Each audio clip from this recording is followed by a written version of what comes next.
Bien que le cessez-le-feu entre Israël et le Hezbollah libanais soit en vigueur depuis près de 2 mois, ce qui a permis à de nombreux déplacés de rentrer chez eux, des milliers d'autres vivent toujours dans des camps d'hébergement en raison de la destruction de leurs maisons et des infrastructures de leurs villages.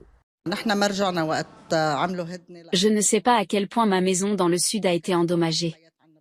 Lorsque nous avons été déplacés, elle n'a pas été endommagée, mais ensuite l'armée de l'air israélienne a bombardé la zone.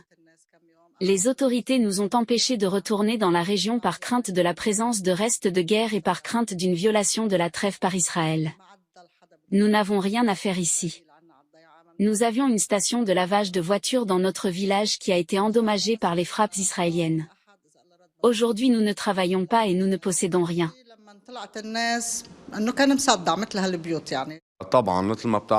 Notre maison se trouve dans un village frontalier et a été complètement détruite pendant la guerre. Malheureusement, notre situation financière est très mauvaise. Certains proches nous aident à survivre. Les autorités ont annulé les cours à l'école où nous logeons pour que nous puissions y vivre. Les autorités libanaises déploient de grands efforts dans la mesure de leur capacité pour faciliter le retour des déplacés dans leurs maisons et en fournissant une assistance aux autres qui ont complètement perdu leur maison jusqu'à ce qu'elles soient reconstruites et que les infrastructures de leur village détruits soient réhabilitées.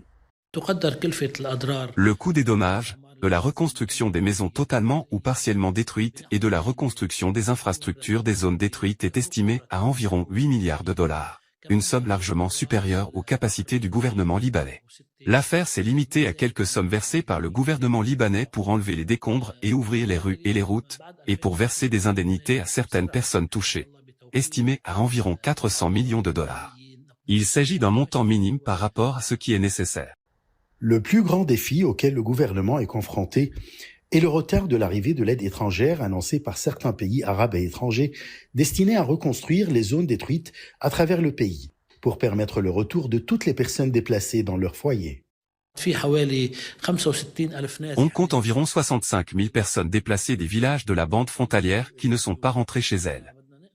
Les défis aujourd'hui sont le retrait d'Israël des zones qu'il occupe dans le sud et l'apport de fonds extérieurs pour la reconstruction. Nous avons besoin de 8 milliards de dollars sur 3 ans, 4 milliards la première année, 2 milliards la deuxième année et 2 milliards la troisième année.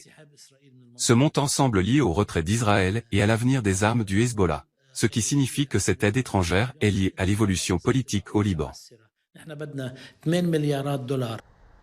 Selon l'Agence nationale de presse, le taux de retour dans les villages frontaliers n'a pas dépassé 10% en raison du manque de maisons et de bâtiments adaptés à l'habitation, de la présence des dangers des restes de guerre et du manque des besoins nécessaires pour la vie.